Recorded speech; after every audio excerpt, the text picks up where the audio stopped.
वही पटकन रेडी करायचं येत नाही. तू समोर बसू शिकायला 4 सेकंद किंवा रील घ्यायची, तुम्हाला याचा फायदा खूप चांगला माहिती.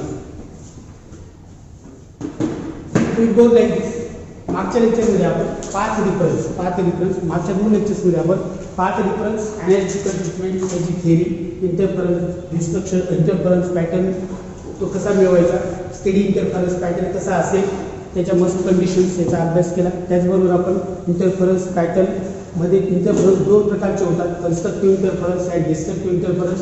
सो कन्स्ट्रक्टिव्ह इंटरफरन्सचा रिझल्ट कसा असेल, डिस्ट्रक्टिव्ह इंटरफरन्सचा रिझल्ट कसा असेल, त्याचा पण अभ्यास आपण मागच्या थेरी संपवली. आणि जस्ट रिसेंट जे लेक्चर होतं हे बोर्डवरचं लेक्चर, त्या लेक्चरमध्ये आपण analytical treatment of path difference, Maharashtra बोर्डाच्या भाषेमध्ये analytical treatment of path difference हा टॉपिकचा स्टडी केला आपण. त्याच्यामध्ये आपण मॅथमॅटिकली पाहिलं की पाथ डिफरन्ससाठी पाथ डिफरन्स कसा मोजता येतं शक्य आहे, पाथ डिफरन्स कसा मोजता येणं शक्य आहे, आणि मग कन्स्ट्रक्टिव्ह आणि डिस्ट्रक्टिव्हच्या कंडिशन्स कशा आहेत ते आपण मागच्या लेक्चरमध्ये पाहिलं. त्याच्यामध्ये आपण जॉमेट्री वापरली. नेहमीप्रमाणे आपण काय लेक्चरच्या आधी 5 मिनिट आपण आधी मागचं लेक्चर रिवाईज करतो. सो त्याच्यानुसार बॅक सो आपण ॲनालिटिकल ट्रीटमेंटमध्ये काय पाहिलं, आपण एक प्रायमरी सोर्स सिलेक्ट केला. प्रायमरी सोर्स सिलेक्ट केल्यानंतर आपण त्याच्यापुढे एक कार्डबोर्ड स्लिप ठेवली, 2 सोर्सेस त्याच्यापासून तयार केले. याचं कारण खूप सोपं आहे. We have learn identity that to obtain interference pattern, to obtain a steady interference pattern, the sources must be narrow at short distance. Next point was they must be monochromatic. Next point was they must be coherent. And their amplitudes must be same. We know that to obtain a steady interference pattern, we must select 2 sources in such a way that the both sources are narrow, very narrow. Both sources are at short distance from the screen. Both sources must be monochromatic. Both sources must be coherent, and the amplitudes of both sources must be same. Amplitudes of both sources must be same. These were the 5 compulsory conditions. आणि बरोबर तुम्हाला आठवत असेल की हे 5 point दिल्यामध्ये 3 मार्काचे cancer तुमच्याकडे बोर्डासाठी ready आहे. Concept महत्त्वाचे आहेच, पण ॲज वेल तुम्हाला बोर्ड पेपर्स पण लिहायचे. सो 3 मार्काचा आन्सर आहे how to obtain steady interference pattern. हे 5 पॉईंट त्याच्यामध्ये लिहायचे, 2 ओळी द्यायच्या. तुम्हाला डिस्क्रिप्शन माहिती आपण रिवाईज करतोय. सो यू कॅन आलं लक्ष इथपर्यंत तुम्हाला. त्यानंतर नेक्स्ट पॉईंटमध्ये आपण मग त्याची जॉमेट्री पाहिली, स्टडी केली की ठीक आहे पाथ डिफरन्स आपल्याला मोजायचा आहे. पाथ डिफरन्स कसा मोजता येईल, 2 इंटरफरिंग लाईट वेव्हचा पाथ डिफरन्स कसा मोजता येईल, 2 इंटरफरिंग लाईट वेव्हचा पाथ डिफरन्स कसा मोजता येईल, त्यासाठी आपण हे डेरिव्हेशन पाहिलं. आणि पीक 2 मिनिटात आपल्याला रिवाईज व्हायची. डेरिव्हेशन कोणीच पाठ करायचं नाही, डायग्राम लक्षात ठेवायची आणि त्याच्यातलं मॅथ्स समजून घ्यायचं. कोणते डेरिव्हेशन आपल्याला स्वतः करता येईल, स्वतः अटेम्प्ट करता येईल.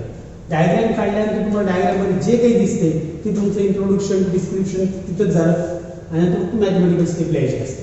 सो दॅट्स द डेरिव्हेशन कधी पाठ करायचं नाही, फक्त डायग्राम लक्षात ठेवणं, याचं मॅथ्स समजून घेणं means derivation. Maths is the language of physics, is right. Maths is the language of mathematical विचार करायचा. सो हे लॉग आन्सर पण लक्षात ठेवा. ओके, आणि याचा एंड नेमका कुठे करायचा, तर कन्स्ट्रक्टिव्ह डिस्ट्रक्टिव्हच्या कंडिशन लाईनचा एंड करायचा. ज्याचा बोर्ड आता आपल्याकडे अवेलेबल नाही ते पण तिथे तुम्हाला आउटलाईन सांगून देतो मी. आपण असे 2 सोर्सेस सिलेक्ट केले, ही स्क्रीन ठेवली. Capital D is the distance between screen and source. Small d is the distance between 2 sources. Okay, small d distance at point O there is the central maxima. At point O there is the central maxima. Central maxima म्हणजे मिडलचा brightest spot. आणि मग अशा प्रकारे हा आपला setup आहे. त्याच्यातलं math simple आहे. S1 सोर्स पासून पॉईंट P पर्यंत येतो, S2 सोर्स पासून पॉईंट P पर्यंत येतो. आता आपला इंटरेस्ट हा आहे की पॉईंट P ला पाथ डिफरन्स किती तयार होईल ते आपल्याला शोधायचं. आपला पाथ डिफरन्स मोजता आला म्हणजे हे प्रेडिक्ट करता येईल की तिथं कन्स्ट्रक्टिव्ह इंटरफरन्स असेल की डिस्ट्रक्टिव्ह. आणि लक्षात करून तुम्हाला पाथ डिफरन्सच्या आधारावर आपल्याला काय ठरवता येतं, तिथं कन्स्ट्रक्टिव्ह इंटरफरन्स आहे की डिस्ट्रक्टिव्ह इंटरफरन्स. मग पॉईंट P चा पाथ डिफरन्स शोधण्यासाठी आपण जॉमेट्रिकली एक परपेंडिक्युलर S1 पासून स्क्रीनवर घेतला, S2 पासून स्क्रीनवर घेतला. दोघे राईट ट्रायंगल तयार झाले. 2 स्टेप लक्षात ठेवायच्या. 2 राईट अँगल ट्रायंगल कन्सिडर करा, दोघांमध्ये पायथागोरस थेरम अप्लाय करा and subtract first from second. हे त्याच्यातलं मॅथ्स. मला पाथ डिफरन्स शोधायचं आहे म्हणजे तुम्हाला S2P - S1P शोधायचं. तुम्हाला पार्ट डिफरन्स शोधायचा आहे. तुम्हाला काय शोधायचं आहे नेमकं S2P minus S1P. S2P minus S1P हे तुम्हाला शोधायचं. It is clear to. तुम्हाला पार्ट डिफरन्स शोधायचं म्हणजे S2P मायनस S1P शोधायचे. तर S2P मायनस S1P आपण तिथे शोधायला घ्यायचा. त्यासाठी आपली अरेंजमेंट होती triangle first Pythagoras theorem, triangle second Pythagoras theorem, subtract first from second. आणि एक नेहमीच आपला नॅचरल मॅथ शेवटच्या स्टेपमध्ये आपल्याला अप्रॉक्सिमेशन करायचं. तर आपल्याला हे म्हणायचं की कॅपिटल डी खूप स्मॉल असल्यामुळे S1P is approx equal to S2P is approx equal to D. ही एक स्टेप लक्षात ठेवायची. त्याची गरज नाही, नॅचरली नाही लक्षात तुमच्या. आणि तुम्हाला रिझल्ट मिळतो की the path difference at point P is xd upon capital D, where x is the distance of interference from point O.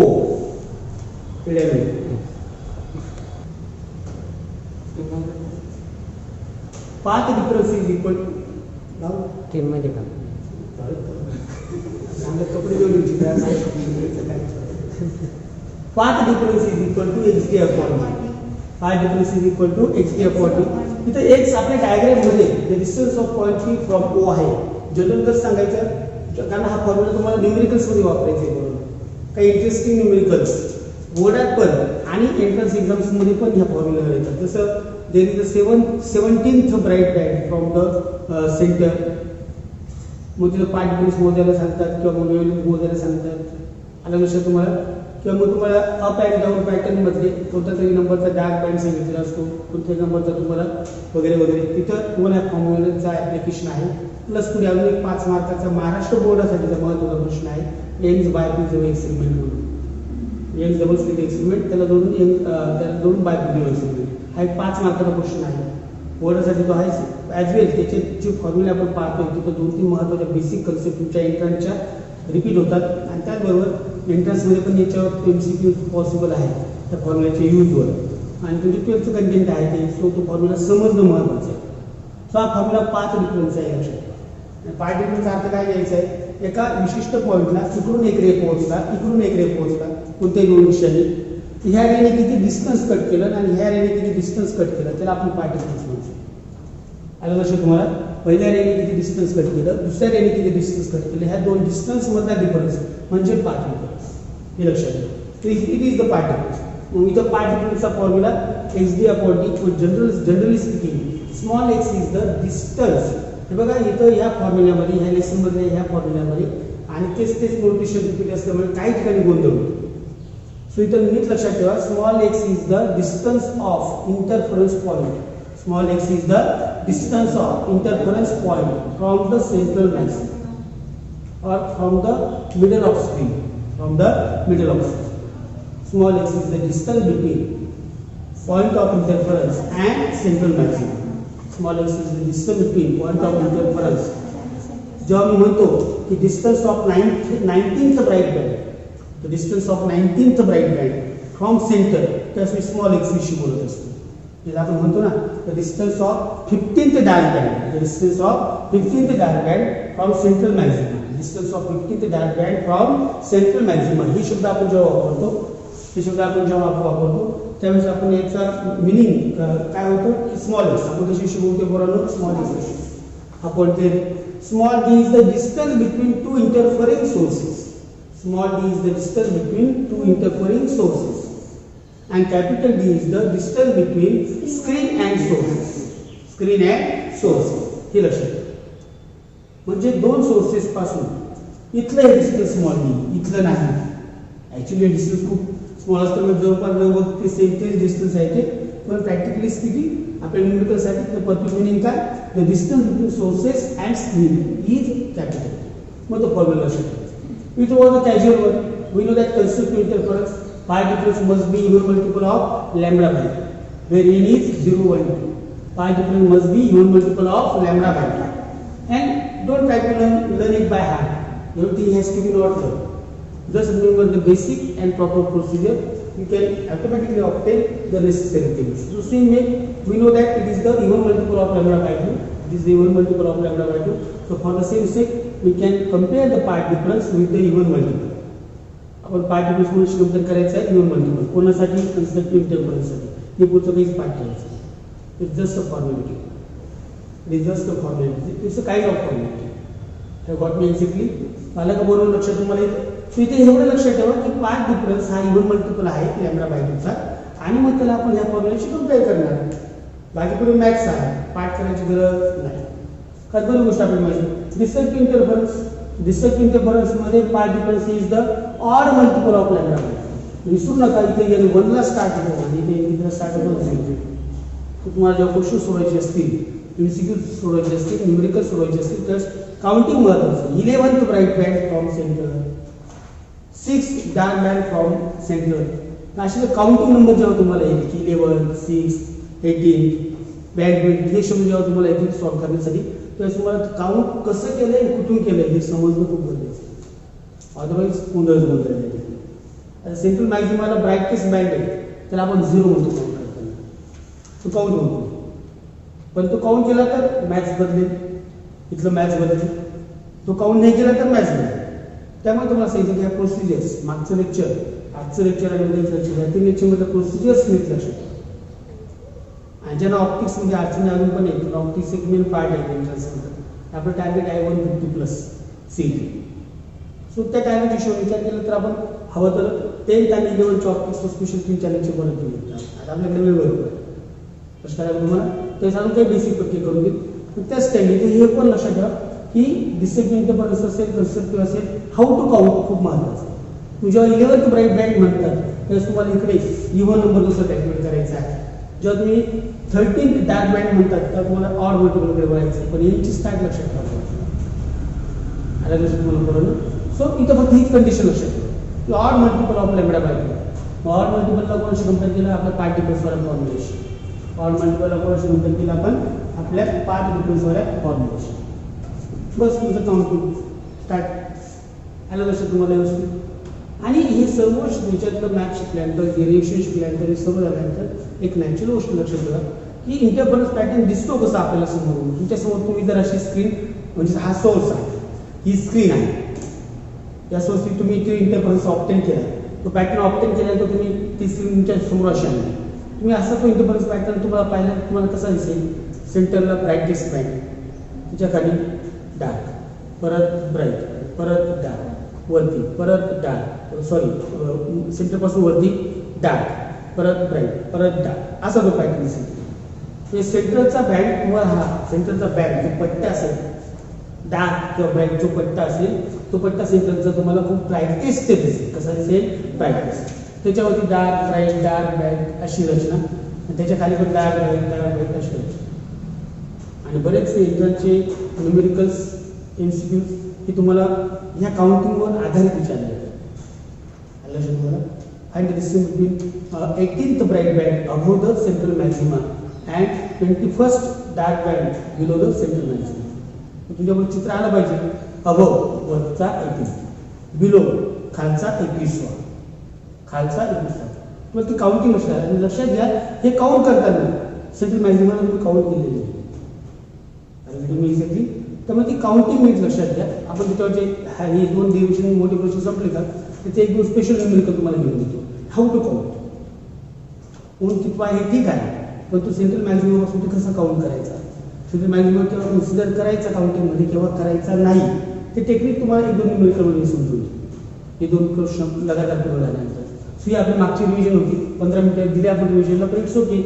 एक लांब महत्त्वाचा सॉरी एक लॉंग क्वेश्चन महत्त्वाचा आपण डील केला. त्याचं स्टँडर्ड फिजिक्स वाल्या इंग्लिशच्या भाषेत पण तुम्हाला ते सांगितले आणि मराठी समजून पण दिले. ओके, मला नाही सांगा पाहिजे तुम्हाला सर्व मॅटर क्लिअर आहे. काय लक्षात ठेवायचे तुम्हाला? डायग्राम. काय लक्षात ठेवायचे बरोबर तुम्हाला? डायग्राम. हा पॉईंट लक्षात ठेवायचा. डायग्राम लक्षात ठेवणं म्हणजे डेरिव्हेशन. आणि आपण तुम्हाला 11th पासून सांगितलेलं एक सेंटेन्स विसरू नका. ज्यांना डेरिव्हेशन्स मनाने सॉल्व्ह करता येतात, पाठ न करता मनाने सॉल्व्ह करता येतात, त्यांचे न्यूमेरिकल चांगले असतात. हे फिजिक्सचं फार मोठं सिम्पटम आहे. कोणी रट्टा करून फिजिक्स बनवत असेल तर त्याला न्यूमेरिकल्स सॉल्व्ह करतात. फिजिक्सचे न्यूमेरिकल असं म्हणतात की फिजिक्समध्ये तुम्हाला 10 न्यूमेरिकल एखाद्या टॉपिकवर समजावून सोडवायला दिले, त्यापैकी तुम्हाला समजा 8 न्यूमेरिकल जमले, 7 किंवा 7च्या वरती न्यूमेरिकल जमले, तुमचं फिजिक्स अल्टिमेट करेक्ट आहे. आणि 5 ते 7च्या दरम्यान तुम्हाला जमलं तर मिडियम फिजिक्समध्ये येतात तुम्ही 5च्या खाली मी गॉड येईल फिजिक्स समजत नाही आलं लक्षात. आणि न्यूमेरिकल जमले पाहिजे त्याच्या मागची थीम आपण ट्रेनिंग देतो. फिजिक्स शिकतोय पण फिजिक्स कसं वापरायचं ट्रेनिंग पण देतो. फिजिक्स शिकणं समजणं हा प्रकार वेगळा आणि समजलेलं फिजिक्स तुम्हाला वापरता येणं हा प्रकार. ॲव्हरेज मुलांना फिजिक्स समजतं. मी ज्या भाषेत शिकवतोय मराठी प्लस इंग्लिश त्या भाषेत फिजिक्स तुम्हाला 100% समजतं. पण ते समजलेलं फिजिक्स तुम्हाला वापरता न्यूमेरिकल्समध्ये यायला लागलं ओळखायचं. फिजिक्स आपल्याला नुसतं समजतच नाही, वी कॅन यूज इट. तुम्हाला फिजिक्स परफेक्ट समजलं, ज्याला परफेक्ट कन्सेप्ट क्लिअर झाला तोच फिजिक्सचे न्यूमेरिकल डील करू शकतो. तिथे केम किंवा मॅथ्ससारखे ठरलेले मेथडचे समजत असं काही नाही. आलं लक्षात तुम्हाला. तर फ्रीच्या न्यूमेरिकलची कितीही प्रॅक्टिस करा कमी जास्त आणि मी एक्झॅक्टली त्यासाठी डेरिव्हेशनची प्रोसेस समजून घ्यायची. डेरिव्हेशनची डायग्राम, ती प्रोसेसची डायग्राम काय घडतंय तो सीन तुमच्या इथे लक्षात आला आणि मग त्या सीनला तुम्ही मॅथमध्ये कसं कन्वर्ट केलं हे रिलेशनशिप लक्षात आलं म्हणजे तुम्हाला कन्सेप्ट परफेक्ट समजली. कन्सेप्ट परफेक्ट समजली म्हणजे तुम्ही यात न्यूमेरिकल सोडू शकता. ज्यांना न्यूमेरिकल सोडण्यामध्ये खूप प्रॉब्लेम अडचणी येतात ठीक आहे प्रॅक्टिस तुम्हाला परफेक्ट बनेलच. एक कॉमन सल्ला काय देतो आपण the commonest advice is practice it more. Okay पण प्रॅक्टिस खूप करण्याचा उपयोग काय केव्हा होईल जेव्हा तुम्ही काय करता ते तुम्हाला समजेल तेव्हा. प्रॅक्टिस करून म्हणजे आपण फक्त न्यूमेरिकल पाहिलं ते ट्राय केला नाही जमलं रेडीमेड ॲन्सर घेतलं मग ते समजणारच आहे ते लिहून काढलं आपल्याला तो फॉल्स फील येईल की आपल्याला न्यूमेरिकल जमतं आहे. It's wrong. It's not like that. तुम्हाला न्यूमेरिकल ॲक्टिव्हिटी करता आलं पाहिजे. That the matter is. त्यासाठी डेरिव्हेशनल प्रोसिजर्स लक्षात ठेवायचे. सीन्स फिजिक्स 2 वाक्यात सांगायचं कोणत्या गोष्टीचं काय घडतं तो सीन पाहिला तो पाहिल्यानंतर त्याच्यातलं फिजिक्स आपण बाजूला काढलं आणि त्या बाकी जायचं. That's the derivation. सो त्याबद्दल एक महत्त्वाचा मग पुढे पॉईंट होतो. आता इथंपर्यंत आपण स्टडी केलं युजर्सने सांगितलं की light waves travel as a wave front. मग त्यांनी wave front wave principle wave normal ह्या टूल्स डिपेंड करून दिले. त्यावर आपण लॉ ऑफ रिफ्लेक्शन प्रूव्ह केला, लॉ ऑफ रिफ्रॅक्शन प्रूव्ह केला आपण. ते केल्यानंतर आपण स्टडी इंटरफरन्स पॅटर्नचा स्टडी केला. त्याची थेरी पूर्ण स्टडी केली. आज पण थेरी गेली सोडून पुन्हा त्याच्यावर बोलणार नाही. त्याच्यावर डिपेंडेंट जस्ट एक डेरिव्हेशन आपण कंप्लीट केलं. Analytical treatment of path reflex. आपण कुठेही पॉईंट केला कोणतेही पॉईंट एक जनरल पॉईंट केला कुठेही पॉईंट केला आपण इंटरफरन्स काय होतोय कसा होतोय हे पाहायचं तर ठरवलं ते जर स्टडी करायचं ठरवलं तर आपण ऑब्व्हियसली कोणती थिअरी वापरणार तर मॅथ्स कसं वापरणार त्याच्या सॅम्पलमध्ये मागचं घेऊ शकतो. तर आपण म्हणतो analytical treatment of path reflex. तुम्हाला बोर्डात येणारा क्वेश्चन हे शब्दात discuss the analytical treatment of path reflex. Okay path reflex. So that's the answer. आणि तुम्हाला बाय चान्स आणि पुढे 2 मार्काचा सिंपल पॉईंट आहे आणि त्याच्या पुढे बाय टू द मेजरमेंट म्हणून एक परत मेजर पॉईंट आहे. आधी साध्या सोप्या आपल्या मातृभाषेत मराठीत समजून द्यायचे काय आहे नंतर आपण हे प्रमाण त्याला स्टँडर्ड फिजिक्स लँग्वेजमध्ये रिवाईज करणार ते आपली रिव्हिजन करू. आता इथून मग Young double speed experiment is not a some special thing it's very simple. But तो एक यंग म्हणून जो डच फिजिसिस्ट होता त्या फिजिसिस्टने इंटरफरन्स पॅटर्न कसा ऑप्टिन होतो पार्ट डिफरन्सवर या गोष्टींचा स्टडी म्हणून त्यांनी काय केलं एक प्रायमरी सोर्स घेतला टॉर्च तुम्ही हवं तर टॉर्च इमॅजिन करा इंटेन्स टॉर्च त्यांनी घेतली. समोर आपण ह्या डायग्राममध्ये बघा 2 सोर्सेसवाली कार्डबोर्ड स्लिट ठेवली होती तशी स्लिट त्यांनी ठेवली. मग दोन्ही सोर्सेसमधनं लाईट वेव्स पास व्हायला लागल्या. दोन्ही सोर्सेसमध्ये काय पास व्हायला लागल्या लाईट वेव्ह. पुढे त्यांनी स्क्रीन ठेवली. स्क्रीनवर त्यांनी इंटरफरन्स पॅटर्न ऑप्टेन केला आणि तो इंटरफरन्स पॅटर्न डार्क राईट का असेल त्याचं त्यांनी फिजिक्स विजेन्सच्या वेव्हच्या भाषेत सांगायचा प्रयत्न केला. That's one Young double studies. खूप विद्यार्थ्यांना too many students are really confuse about this point. त्यांना यंग डबल स्टडी एक्सपेरिमेंटचा क्वेश्चन हा बायप्रिझमचा क्वेश्चन वाटतो की बायप्रिझमचं डेरिव्हेशन वगैरे समजलं आहे. It's wrong way. Young double study experiment हा सहज लक्षात येणारा 2-3 मार्काचा एक वेगळा क्वेश्चन त्याचे ॲन्सर वेगळे तिथं कोणतं मॅथ्स नाही कोणतं डेरिव्हेशन नाही कोणतं एक्सपेरिमेंट आपल्याला डिस्क्राईब करायचं. आणि बायप्रिझम एक्सपेरिमेंटमध्ये आपण लाईटची वेवलेंथ कशी मोजायची ते टेक्निक शिकतो. आलं लक्षात तुम्हाला फरक लक्षात येईल. आपण बायप्रिझम एक्सपेरिमेंटमध्ये काय शिकतोय how to measure a wavelength of source. How to measure a wavelength of source. Biprism experiment प्रत्येक केल्याने हे नाही सांगता येणार आपल्याला समजून घ्यायचं म्हणून आपल्या लक्षात ठेवायचं. बायप्रिझम एक्सपेरिमेंट आपल्याला काय सांगताय biprism experiment describes how to measure a wavelength of बरोबर. यंग डबल स्लिट एक्सपेरिमेंटमध्ये आपण काय पाहतो आहोत की यंग्सने इंटरफरन्स पॅटर्न झाला लाईट वेव्हचा तर त्याचं एक्सप्रेशन त्यांनी व्हिजन्सच्या वेव्ह थेअरीच्या भाषेत, व्हिजनच्या wave front, wave normal, wave principle या शब्दांच्या भाषेत त्यांनी सांगितलं. Are reading exactly that one. Phase double slit experiment is simple आहे. आपण त्याकडून 2-3 मिनिटं देणार आहे, काही नाही. मागचेच डेरिव्हेशनची डायग्राम काढायची. तिथं जे राईट अँगल, ट्रायंगल, त्या परपेंडिक्युलर लाईन्स काढायच्या. एक प्रायमरी सोर्स दाखवायचं, एक प्रायमरी सोर्स दाखवायचा, त्याच्यासमोर कार्बन स्प्लिट दाखवायची. हा सोर्स S1, हा सोर्स S2. आलं लक्षात? हा प्रायमरी सोर्स, हा प्रायमरी सोर्स. त्याच्यासमोर आपण काय केलं S1 आणि S2. एक सिंपल बेसिक आहे, महत्त्वाचा point.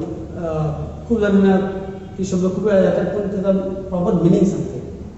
Real sources and virtual sources किंवा real sources and apparent sources. Real sources and apparent sources. Real sources and apparent sources हे कसं ओळखायचं? किंवा एखादी इमेज रिअल आहे किंवा व्हर्च्युअल आहे ते कसं ओळखायचं?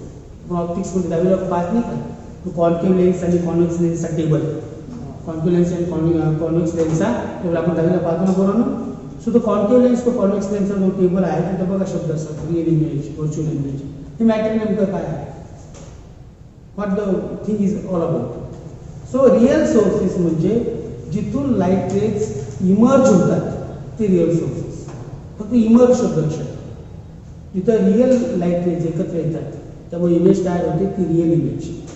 रिअल सोर्स म्हणजे जिथं लाईट रेज इमर्ज होतात, जिथं लाईट रेज इमर्ज होतात ते रिअल सोर्सेस. जिथं लाईट रेज इमर्ज होतात ते रिअल सोर्सेस. आलं लक्षात बरोबर तुम्हाला? व्हर्च्युअल इमेज म्हणजे जिथं रेज एकत्र आल्याचा भास होतो आणि इमेज तयार होते. आणि सोप्या शब्दात व्हर्च्युअल इमेज म्हणजे जिथं रेज एकत्र आल्याचा भास होतो आणि इमेज तयार होते, वी फील, तर आपण म्हणतो व्हर्च्युअल इमेज. व्हर्च्युअल सोर्स म्हणजे जिथून रेज खरोखर इमर्ज आउट होत नाही, परंतु रिअल सोर्सची इमेज तयार झाल्यामुळे आपल्याला असं वाटतं की तिथलं रेज येत आहे. शब्द थोडीशी अवघड आहे, वाक्य मी पुन्हा स्लोली सांगतो. व्हर्च्युअल सोर्स म्हणजे तिथनं खरोखरचे लाईट रेज, खरोखर लाईट रेज इमर्ज होत नाही, तिथनं खरोखर लाईट रेज इमर्ज होत नाही. आणि बऱ्याच वेळा रिअल सोर्सची इमेज म्हणजे व्हर्च्युअल सोर्स. रिअल सोर्सची इमेज म्हणजे हे बघा, तुम्ही टॉर्च घेतली, टॉर्च हा रिअल सोर्स आहे की व्हर्च्युअल? रिअल. हा बरोबर प्रश्न मी विचारतो, उत्तर मी देतो. So torch image real source, sorry torch real source, torch real source. तुम्ही तो आरशा कुठे संपवला, आरशामध्ये पण एक टॉर्च तयार झाली, तिथून मग लाईट येते, लाईट येते असं फील होते ना आपल्याला? खरोखर येते का? नाही. We are feeling. आणि ॲक्च्युअली काय इमेज कोणाची? Real torch, real source. मग आरशातली टॉर्च काय झाली बरं? Virtual source. आज कन्सेप्ट क्लिअर का तुम्हाला? आरशातली टॉर्च काय झाली? व्हर्च्युअल. मग अशा आपण हे रिअल सोर्स असतील की व्हर्च्युअल? हे रिअल असतील की व्हर्च्युअल? रिअल. का? हेच खरोखर त्यांच्यात नाही. लक्षात आलं का? Physics it's intelligent subject. It's intelligent. ही रिअल फेरीज ब्लॅक बॉडीचा पॉईंट आठवतो का तुम्हाला? फेरीज ब्लॅक बॉडी इतके गजनीसारखं म्हणून पण आठवतं. अरे पोरं लढतात, काय काय तुम्हाला तुमच्याकडे पाहिजे, तुम्हाला वाटतं की छोटी सॉफ्टवेअर कंपनी मी टाकली तुम्हाला 10,000 नाही जायचं खायला नाही मिळेल तर असं कपूर परफॉर्मन्स तुम्ही. फेरीज ब्लॅक बॉडी ही काय आहे? The artificial black body, manmade black body, manmade black body जी मॅक्झिमम लाईट ॲब्झॉर्प्शन करते, मॅक्झिमम लाईट एनर्जी ॲब्झॉर्ब करते. आपण ब्लॅक बॉडी कसं आइन्स्टाईनच्या थिअरीविषयी आपण बोलतो तेव्हा एकदा पाहिला होता की ब्लॅक बॉडी, आइन्स्टाईनने ब्लॅक बॉडी डिफाईन केली होती. ब्लॅक बॉडी म्हणजे काय? अशी वस्तू जी तिच्यावर पडणारी पूर्ण एनर्जी रेडिएशन ॲब्झॉर्ब करते. अशी वस्तू जी तिच्यात येणारी पूर्ण एनर्जी रेडिएशन काय करते बरोबर? ॲब्झॉर्ब करते. ती रेडिएशन पूर्ण ऑब्झॉर्ब केल्यानंतर, ती रेडिएशन पूर्ण ॲब्झॉर्ब केल्यानंतर ती आपल्याला काय माहिती आहे? कोणत्याही वस्तूवर, कोणत्याही सरफेसवर जर ही लाईट कोणत्याही फॉर्ममध्ये एनर्जी रॅडिएट झाली, ऑल झाली, कोणती एनर्जी एखाद्या सरफेसवर आली तर त्या एनर्जीचं काय होतं? Part of it reflected back, part of it absorb, part of it transmitted. जे ट्रान्समिशन होतं, ॲब्झॉर्प्शन होतं किंवा रिफ्लेक्शन. मग जी बॉडी मॅक्झिमम ऍब्सॉर्प्शन करेल ती near to black body. Ideal थिअरीमध्ये ब्लॅक बॉडीचा अर्थ होतो अशी बॉडी जी सर्व एनर्जी ऍब्झॉर्ब करते, त्याच्यावर पडणारी सर्व रॅडिएशन फॉर्ममधली एनर्जी ऍब्झॉर्ब करते, सर्व एनर्जी ऍब्झॉर्ब करते. आयडियली थेरॉटिकली त्याला आपण म्हणतो ब्लॅक बॉडी. तसं ब्लॅक होल काय लक्षात सिंगल्स बोर्ड एक्झाम्पल कोणते त्याचं ब्लॅक होल काहीच एस्केप होते, लाईट नाही, टाईम नाही, बाकी तेव्हा ॲडव्हान्स गोष्टी त्यासाठी आपण बनलेलो नाही भविष्यात शिकायला. तो एवढा आहे. पण मग आपल्याकडे आणि अशी थेरी जरी असं सांगते ते आपल्याला हे पण माहिती आहे थर्मोडायनॅमिक्सच्या प्रिन्सिपल्सनुसार की no body is a perfectly black body. No body is a perfectly black body. थर्मोडायनॅमिक्समध्ये आपण हे पण शिकतो की no body is a perfectly black body. No body is a perfectly black body आपण हे पण शिकतो थर्मोडायनॅमिक्समध्ये. तो कोणतीच बॉडी ब्लॅक बॉडी नाही, पण near to black body Ferry's black body. Near to black body काय बोलालो फेरीज ब्लॅक काय समजून झालं सगळं. नियर टू ब्लॅक बॉडी कोणती बॉडी आहे फेरीज ब्लॅक बॉडी. कळलं का तुम्हाला? लिहून ठेवा मिनिट आपण बाजूलाच राहिलं. फेरीज ब्लॅक बॉडी आलं काय आलं नसेल तुम्हाला Ferry's black body near to black body. आणि फेरीज ब्लॅक बॉडीची विंडो आठवतं का तुम्हाला? मी क्वेश्चन विचारला होता जेई मधला क्वेश्चन आहे म्हटलं तो स्पेअर आठवला का काही? तो स्पेअर काढला का मध्ये आपण तिथं ठेवला होता, त्याला ओपनिंग होतं आणि मध्ये ते ब्लॅक कोक पावडरने कोट केलेलं होतं आपण क्रिस्टल. तुम्हाला समजलं होतं की मॅक्झिमम एनर्जी ॲब्सॉर्प्शन कसं होतं. आणि तुम्हाला म्हटलं होतं की जेई लाईनचा प्रश्न विचारला गेला होता ब्लॅक बॉडी तो स्पिअर पूर्ण ब्लॅक बॉडी ही ब्लॅक बॉडी आहे का विंडो आहे. आपण आन्सर काय द्यायचं त्या ॲपार्चर आन्सर द्यायचे aperture which is the near to perfect black body. या अर्थाचा कोणताही प्रश्न आला तुमचा आन्सर असेल the aperture of Fery's black body. तुमचा आन्सर काय असायला पाहिजे the aperture of Fery's black body. The aperture of Fery's black body. चालू मिनिट आपण बाजूला राहिला मित्रांनो sorry but it's all the important point जो रिअल आणि व्हर्च्युअलमधला फरक कळला असेल तुम्हाला. आणि हे बघा ही स्क्रीन आहे आपल्या टेक्स्टबुकमध्ये डायग्राम करून घ्यायची सिम्पल डायग्राम. याला प्रायमरी सोर्स मानून आणि याला प्रायमरी सोर्स म्हणून आपण खूप सारे वेव्ह फ्रंट्स आहेत. वेव्ह फ्रंट जातात तिथंपर्यंत यायची, तिथल्या वेव्ह फ्रंट्स येते तिथंपर्यंत यायची, ज्यांचा क्रेस्टशी मॅच होईल तिथं ब्राईट ज्याचा ट्रोशी मॅच होईल तिथं ब्राईट तुला प्रश्न कळला. क्रेस्ट मॅच जिथं होईल तिथं ब्राईट ट्रो मॅच जिथं होईल तिथं ब्राईट क्रेस्ट जिथे येतील तिथं डार्क. मग ते वेव्ह फ्रंट्स दाखवायचे. I am really sorry third diagram possible होत नाही आहे. बरं का असं आपण ऑनलाईनवरून चालवतो आलं तर तुम्हाला प्रॉब्लेम होणार नाही. सो पुस्तकात डायग्राम प्लीज फार खूप सिम्पल आहे. ती डायग्राम काढायची जस्ट तुमचा आन्सर समजा. म्हणजे तुम्ही त्या एक्स डबल स्लिट एक्सपेरिमेंटच्या आन्सरमध्ये काय लिहायचं आजचं caption X double slit experiment and reason. So X double slit एक्सपेरिमेंटच्या थिअरीमध्ये काय लिहायचं पुढे जायचं इतके मागणी पुढे म्हणजे सो इकडे लक्ष. सो हे बघ तर इथं काय लक्ष येतं start Young's double slit experiment obtained steady interference pattern on the screen. Young's double slit experiment is done to obtain steady interference pattern on the screen. बरोबर. So याचं वर्णन करून टाकायचं. There is a primary source by putting the cardboard with two slits. By putting the cardboard with two slits. By putting the cardboard with two slits. We obtain two sources for steady interference pattern. Put it like general level. From S1, wave fronts start traveling towards the screen. From S2, according to Huygens wave theory, wave fronts start traveling towards the screen. Wherever the crest and crest or to and fro are interfering, we obtain a bright band. Wherever crest and fro interfere, we obtain a dark band. Thus, Young's double slit experiment determines the steady interference pattern. Thus, Young's double slit experiment determines the steady interference pattern. इथे तुम्ही दोन मार्गाची line द्यायचं समजा. कळलं का तुम्हाला? हे होते सो आजच्या लेक्चरमध्ये आपण मागच्या लेक्चरची पूर्ण रिव्हिजन केली, एक्स्ट्रा पॉईंट भरपूर सांगितले आणि एक छोटा ॲक्शन पण प्रिपेअर केला आपण कोणता lens double slit experiment. Part डिफरन्सच्या कंडिशन तुम्हाला परत डिटेलमध्ये मी डिस्कस करून दिले. लक्षात आलं का? पार्ट डिफरन्सच्या तुम्हाला सर्व कंडिशन्स मी डिटेलमध्ये डिस्कस करून दिलेले आहेत आज. क्लिअर? उद्याचं फिजिक्सचं लेक्चर खूप महत्त्वाचं असतं. त्याच्यामध्ये आपण बाय प्रिझम एक्सपेरिमेंट एक लॉंग आन्सर वर्गातच असं इथं प्रिपेअर करू, तुम्हाला ते इथंच लक्षात येईल. मला इथे पहिला पॉईंट आपण उद्या डायरेक्ट हे आहे.